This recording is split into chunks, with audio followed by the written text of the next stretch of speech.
Remakes king channel. సాధారణంగా students కి బద్ధకం ఎక్కువ. ఒక్కోసారి స్నానం చేయడంలో కూడా బద్ధకంగా ఉంటారు. కాకపోతే పొద్దున్న చేయకపోయినా కనీసం సాయంత్రమైనా చేస్తుంటారు.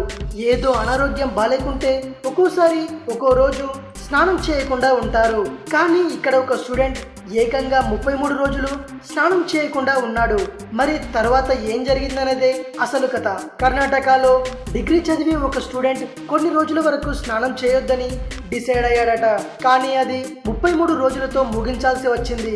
అది కూడా హాస్టల్ నుండి ఇంటికి తీసుకెళ్లిన వాళ్ళ అమ్మ బలవంతం కొద్దీ స్నానం చేశాడట.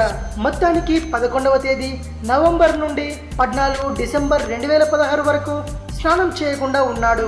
అయితే ఈ విషయంని సోషల్ మీడియాలో పెట్టగానే చాలా మంది చాలా వింత ప్రశ్నలు అడిగారు. అసలు అన్ని రోజులు ఎలా ఉండగలిగావు? బట్టలైనా మార్చుకున్నావా లేదా? ఇలా రకరకాల ప్రశ్నలు వేశారు.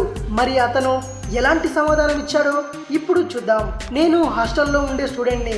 చలికాలంలో స్నానం చేయాలంటే నేను వేడి నీళ్లను బయట నుండి తెచ్చుకోవాలి. అది చాలా బద్ధకంగా ఉండేది. స్నానం చేస్తే బట్టలు కూడా ఉతకాలి.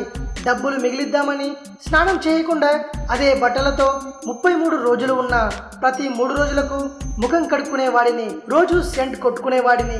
లోపల వేసుకునే బట్టలు కూడా మార్చలేదు. అదే అండర్వేర్తో 33 రోజులు అలాగే ఉన్నా. అయితే ఇంటికి వెళ్ళగానే అమ్మ స్నానం చేయకుంటే నాతో మాట్లాడను అంది. అందువల్ల చివరికి స్నానం చేయాల్సి వచ్చింది. అయితే సబ్బుతో రుద్దుకుంటే దుమ్ము మొత్తం శరీరం మీద ఒక లేయర్ లాగా ఏర్పడింది. స్నానం చేసిన తర్వాత ఎన్నో రేట్లు తెల్లగా కనిపించాను నేనని ఆ కుర్రాడు చెప్పుకొచ్చాడు. ఇది జరిగిన విషయం.